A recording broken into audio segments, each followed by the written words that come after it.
Hello, can you hear me? Gregory? I can hear you, Coach. Can hear you just fine, Coach. Okay, we're going to go ahead and just go to the first question. Alex? Hi, Mike. I'm curious, with June and July opening up in terms of recruiting, being able to have visits and a chance to go out and watch kids. I know you can't talk specifically about recruits, but when you prioritize this class, is there anything specific that you see from a positional standpoint moving forward that you really need to get out of this 22 recruiting class? Well, again, I think you try to go get the best players that fit what you're trying to do.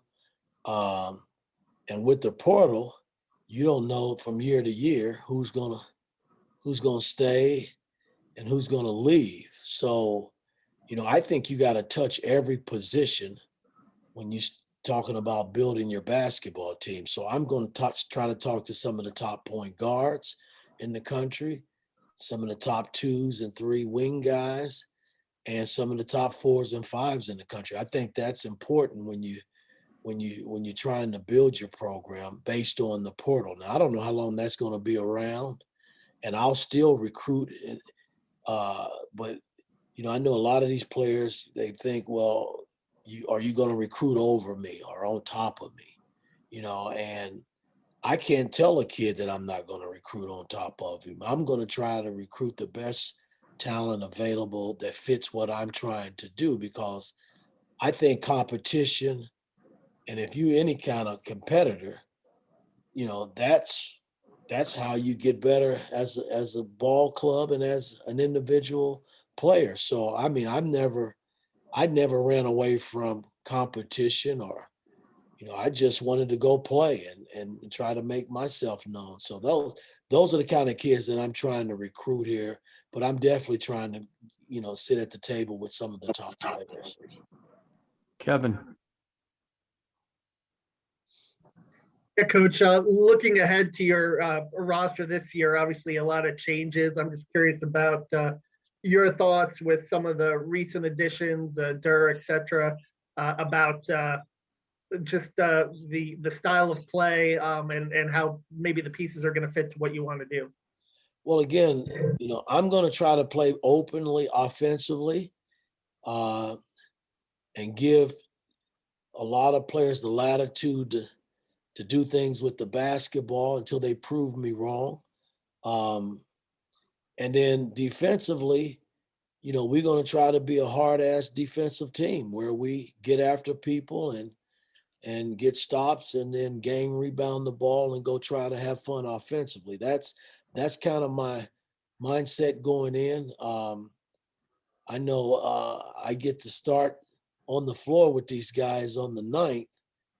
So I'm looking forward to that. Well, on the 10th, rather, I'm really looking forward to that, because again, you never know what you got until you put them on the floor and you start doing drills and giving them schemes and things of that nature on both ends of the floor. So, my biggest hurdle, I think, is how quickly can they pick it up? Because you just don't know until you get out and you start practicing. Tom? Mike, it's been a couple of months now. I mean, where do you feel from a comfort level standpoint as to how well you're getting to know these kids and not necessarily on the basketball floor, but just in person and how your interaction with them has been? That's a good question. I mean, it's kind of hard when you can't actually sit down in a room and just talk with young men. Like my players that are here, I make it a point when they come into work, they got to stop by my office and see me first, so we can chat and see how their day's going and what's going on in their lives. And that's important to me. I think it helps me from a bonding standpoint, even before we hit the floor running. The new guys is basically, I'm on the phone, talking, watching their AAU games on the weekends and wishing them well throughout the week. I know they had finals this past week coming up. So, that's the only contact that I've actually had. But a lot of these guys, I'll see them next month. They'll be in, and then we'll start with our recruit official visits and unofficial visits that'll come in, and that'll give me a chance to start bonding and talking to some of these guys in person. Mike Schumann.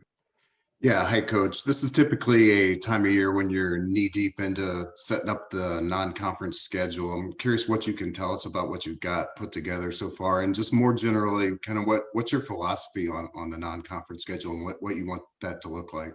Well, I'm going to meet, I'm not going to get too far myself, but I got to meet with my AD and kind of sit down with those guys and actually see exactly where we are. That's going to happen probably, the next day or two, if not early part of next week, and just look at it. I mean, my thing is, I like to get a team in position first before we start chasing, the big boys. I mean, I'm not afraid of competition. Like I mentioned, I want a team that's competitive, and if we can get back to playing the Kentuckys and the Kansas and teams of that nature before we actually get to the Big Ten, I'm open for that.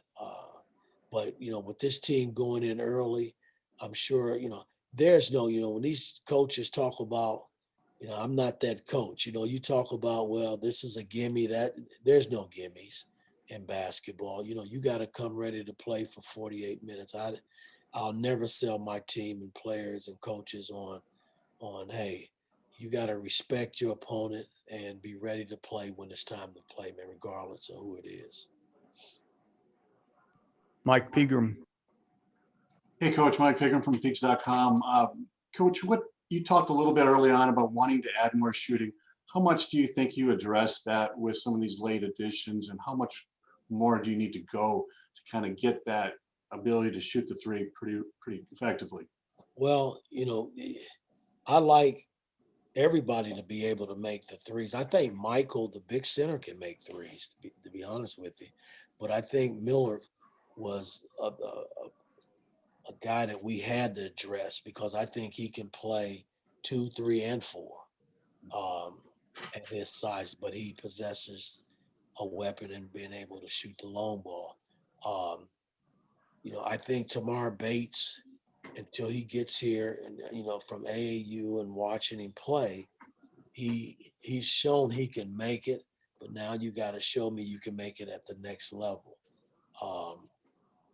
Xavier is more of a streaky guy. He's more in between the 3-point line, and I didn't bring him in as a knockdown three. So really, to answer your question, I'm still searching in the future for guys that can make the long ball. We're going to work with Thompson as we go down the road because he's going to have an opportunity to step out and be in that position to make shots. Same with, Galloway and guys like that. Fennessy, is streaky in his shooting, but these are things that we all got to work on. This is our team as we move forward, and we're going to have to put the time in on the floor in terms of shooting the ball, even from a free throw standpoint, because they just weren't a great free throw shooting team. All those areas have got to be cleaned up if you're talking about competing big time in the Big Ten. Dustin. I guess kind of speaking of shooting, I wanted to ask about I guess what happened with Jerome Hunter. I know you had a statement about that, but I wanted to see if you could tell us any more about just what led to his departure and what do you think it costs you, losing another guy that's sort of a bigger wing that can shoot. Well, again, I won't get deep into this because I like keeping stuff like that in house. We decided to part ways, and he landed on his feet in Xavier, so I'm very excited about that. And talking about shooting, I mean, he was a guy that could make it, but his percentage didn't show that, and we didn't mix the way I think I wanted it to be between he and I. And that's no knock against him because I think he's an excellent kid, and we decided to part ways, and he understood, and I understood, and and he left here and still landed on his feet at Xavier. So all I can wish him is nothing but the best. And we got to worry about, the guys that we have in our uniform as we move forward. Jim Coyle. Coach, how's the golf game? Did Quinn get you on the course Saturday? Well, Quinn and I, we go back and forth, Scott and I and Fergie and Dr. Rink. We don't even keep score. I did though Saturday. I'm trying to work on my game, which is awful right now. What little I do play, so it's all good. With what you have coming back, you talked about, you only know really about those guys because you can see them, but you haven't even really been able to work with them. But what you know about what you have coming back and what you've seen coming in, do you have an idea of planning for the future? Well, again, it's hard to, I'm gonna be honest with you guys, with this portal, it's hard to plan because you just don't know, what player is going to be happy once the season's over with, and I'm hoping to make everybody happy. I know I can't play everybody big minutes, and I don't know how deep I'll go this season until I actually get out on the floor and put it together. But guys like Finney and Galloway and Geronimo, these are guys that they got to get better. I got to push them to get better, for us to be better. That's going to be important as we move forward. And these new guys that are coming in, everything is new for them. They're going to be playing with different talents. So it's a matter of how quickly these guys are able to pick up things, because I'm going to throw not a lot of things at them like I would do it at the NBA level. I got to slow walk it, I think, a little bit, but I'm just interested to see how quickly they can adapt to what I'm trying to give them and my staff. That's going to be important moving forward. Mike Merritt.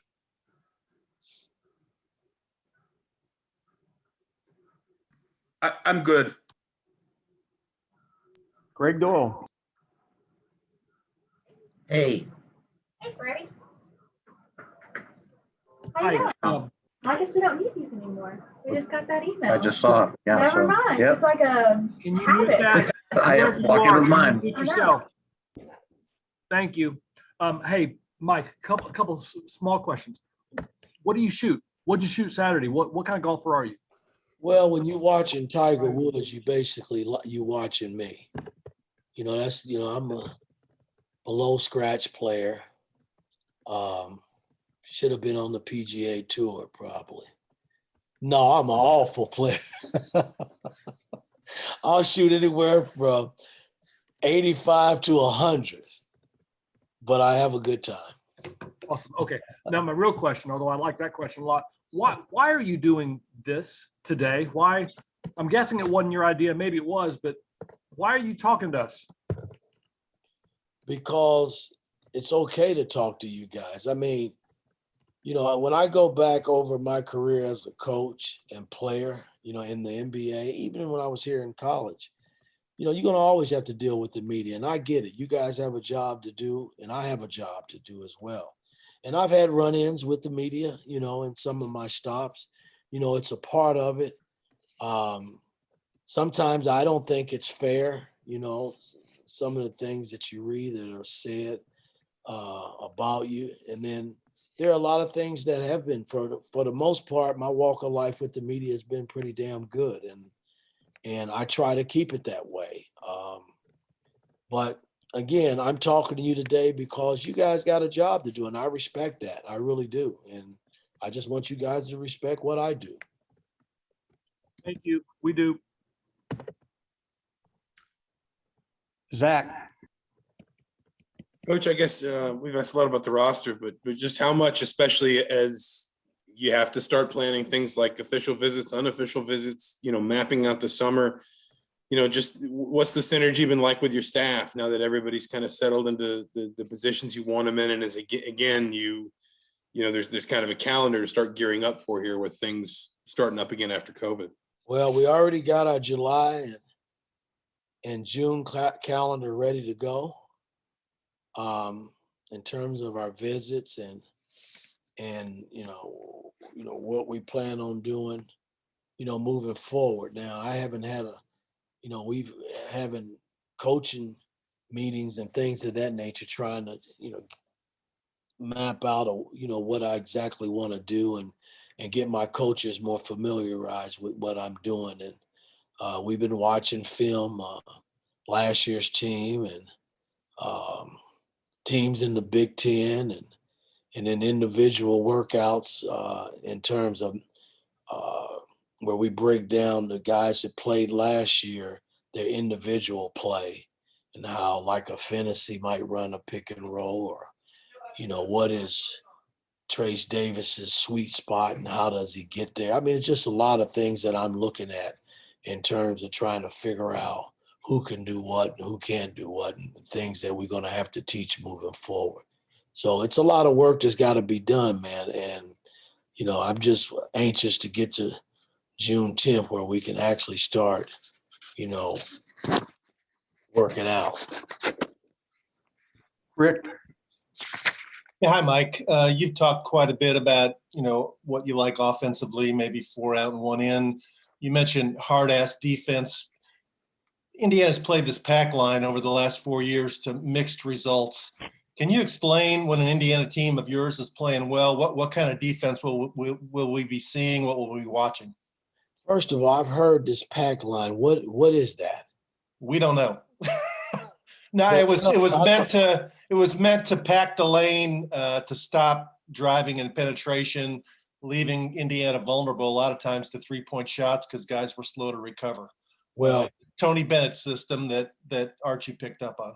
Okay. All right. Now that I know that. Well, I'll say this from a defensive standpoint, the ball is the first and most important piece when you start building a defense. And somehow I got to get players to have pride in guarding the ball and not beg for help. That's where it starts. And then you got to put a system in place where if there is a breakdown, you got to have help there, and then that helper's got to have help, and then the next man has got to have help. So it becomes a team defense. I think great defensive teams, they work as a unit, and everybody's on a string. And then when that damn ball goes up, everybody's responsible for rebounding it. So you could go and do what you do the other way. So there's a lot of pieces in place that I got to put in, because I'm very picky when it comes to defending, but it all goes hand in hand. Great defensive teams learn to protect the paint, and they learn to get out to shooters. And it's all about effort and putting forth, just the will to defend. I mean, and it ain't going to be perfect. I've learned over the years, there's this thing called what ifs. Hey, if I say, I want you to send the ball this way and it doesn't get sent that way and it gets the other way, what are you going to do? You going to quit? You going to quit on the play? Is the next guy in line in position to help you? Is he going to help you stop the ball? You'd be surprised. There are probably more what ifs in a game than there is the real deal. So, these are things that as a coach, I kind of think out of the box when you're dealing with players, because again, Knight thought out of the box, but when he worked with me here and when we didn't do what was asked of us, he made it a point to make sure that we got back in the box and did what we had to do. So, it's going to be a lot of things moving forward with this team because, again, they don't know me and I don't know them yet. I just know them by watching on film. And that's why I'm so excited about getting them together and getting to work. So we'll see. Last question, Trevor. Hey, Coach. Just a question about, you coming from the NBA with everyone is so polished. You talk about the workouts on June 10th that get started. Is there anyone in particular that you are kind of excited to, get your hands in the clay and mold that player that you're just really, really hyped up to work with? No, not one particular player, because I know if we're going to be a big time team that competes in the Big Ten, it's got to be everybody, because if a player goes down, I got to make that next player that's in line feel comfortable about stepping in and playing. That's what a team is all about. You know, you can't play everybody 30, 40 minutes, but that guy that doesn't play a lot of minutes, he's got to be ready just in case. What if he gets hurt? Are you ready? Are you sit over and sulk the whole time because you weren't playing? I don't want players like that. So I got to get them in the frame of mind. So to answer your question, I'm excited about getting the whole group together and putting a system in place on both ends of the floor. And then we'll have individual workouts for each and every player. And then you'll see who grows and how quickly they grow. I mean, that's what coaching and basketball to me has always been about. So yeah, we got, you know, when you look at the Davis kid, I sold him on, he's got to get better, you know, from his right hand and being able to finish, you know, more willingly around the rim. And he's got to develop a shot. When he picks and pops, he's got to feel good about, you know, making that shot. So these are all individual, you know, things that we got to do with players. But at the end of the day, it becomes a team, man, when everybody's clicking on all cylinders and we're doing the things that are necessary to win, you know, on both ends of the floor. All right, guys. Coach, thank you very much. Thank you, guys. Thank you, Coach.